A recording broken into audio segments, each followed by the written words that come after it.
మనకి ఏజెన్సీల వైపు కావచ్చు, లేదంటే శ్రీకాకుళం కానీ విజయనగరం కానీ కొన్ని చోట్ల గిరిజనులు ఉన్నారు, మైనారిటీస్ కొంతమంది ఉన్నారు. వాళ్ళ దగ్గర కొంతమంది వెళ్ళి ఇది మీరు గుళ్ళోకి రాకూడదు అని కొన్ని ప్రచారాలు ఉన్నాయి. అది ఇప్పటికీ ఇంకా కొనసాగుతుంది అంటారా? ఇప్పుడైతే సరిగ్గా లేవు, ఒకప్పుడు ఉండేవి.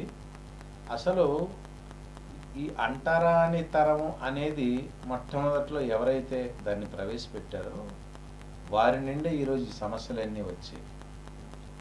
అది భగవద్గీతలో కానీ వేదంలో కానీ ఎక్కడ. రీసెంట్గా ఒక 10 రోజుల క్రితం కర్ణాటక రాష్ట్రంలో ఒక దేవస్థానంలో ఒక దళితుడు గుళ్ళోకి వచ్చాడని చెప్పి 25,000 జరిమానా వేసింది ఆ దేవస్థానం ధర్మకర్త మండలి. అవును, దాన్ని మీరు ఏ రకంగా తీసుకుంటారు? అది చాలా తప్పు. అది దైవద్రోహం. ధర్మద్రోహమే కాదు, దైవద్రోహం. భగవంతుని ముందు కులము కానీ, జాతి కానీ, అంటరానితనం కానీ, వర్గ లింగ భేదాలు ఏమీ లేవు. ఏ వస్తువుకైనా దేవాలయంలో ఉన్నటువంటి భగవంతుని ప్రతి ఒక్కరూ దర్శనం చేసుకున్నటువంటి సర్వ మానవాళికి ఉంది. భగవద్గీతలు చాలా చక్కగా చెప్పారు. సర్వ మానవాళ్ళు అన్నారు, సర్వభూతానం అన్నారు, సర్వజీవులు అన్నారు తప్ప ఒక ప్రత్యేకమైనటువంటి జాతికి అనేమి లేదు. అసలు ఆ రోజు కూడా గుణ కర్మ విభాగాన్ని బట్టి 4 కేటగిరీస్ ఉన్నాయన్నాడు శ్రీకృష్ణ పరమాత్మ. గుణమును బట్టి, కర్మను బట్టి. గుణమును బట్టి అంటే ఎవరైనా ధైర్య సాహసాలతో వెళ్ళి యుద్ధం చేయడానికి వెళ్ళాడు అనుకోండి, వాడి దగ్గర ధైర్యం ఉంది, శరీర దారుఢ్యం ఉంది, వారిని క్షత్రియులు అనమన్నారు. అది ఎవరైనా సరే. అలాగే ఎవరైతే చక్కగా మరి చక్కటి విద్య నేర్పిస్తూ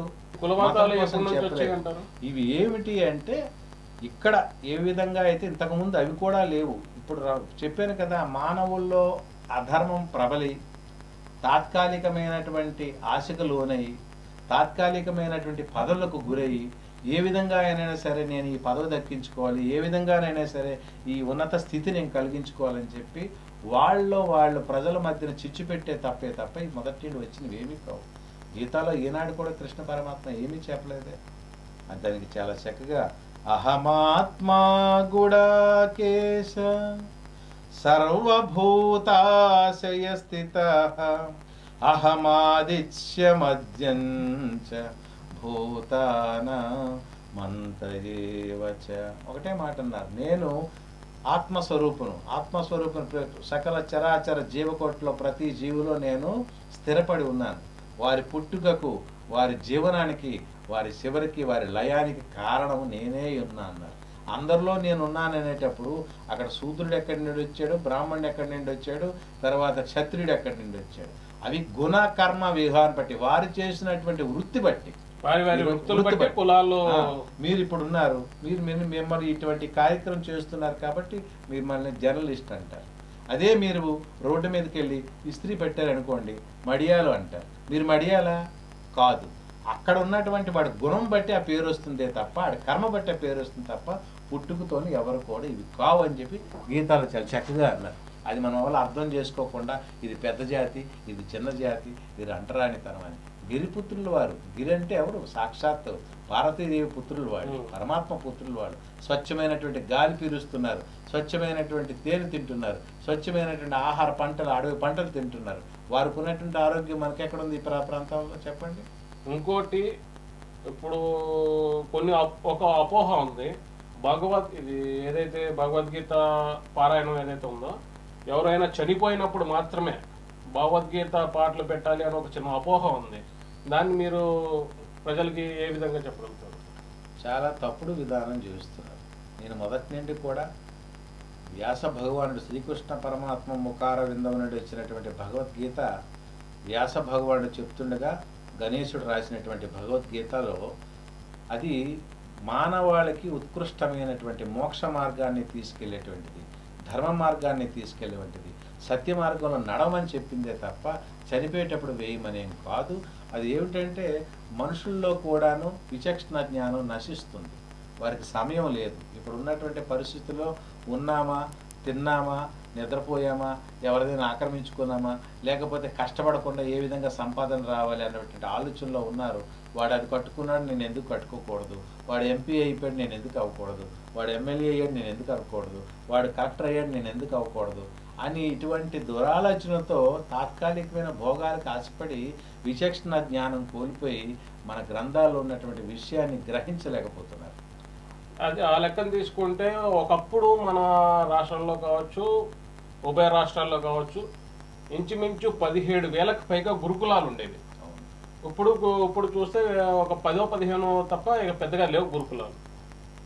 అది ఇప్పుడు ప్రైవేట్ పాఠశాలలో రావడం వల్ల కారణం అంటారా, లేదంటే హిందూ ధార్మిక సంస్థలు ఏమన్నా లోపాలు ఉన్నాయంటారా? హిందూ ధార్మిక సంస్థల్లో ఎప్పుడు కూడా ఎటువంటి లోపాలు లేవు. అసలు గురుకులాలు కొన్ని భారతదేశం అంతటా కొన్ని లక్షల గురుకులాలు ఉండేవి. ఆ గురుకులంలో ఒక రకమైనటువంటి విద్య కాదు, అనుశాస్త్రానికి సంబంధించి, సాంకేతిక విద్యకు సంబంధించి, వేద విద్యకు సంబంధించి, బాహ్య విద్యకు సంబంధించి అన్ని విద్యలు కూడా గురుకులంలో నేర్పేవాడు.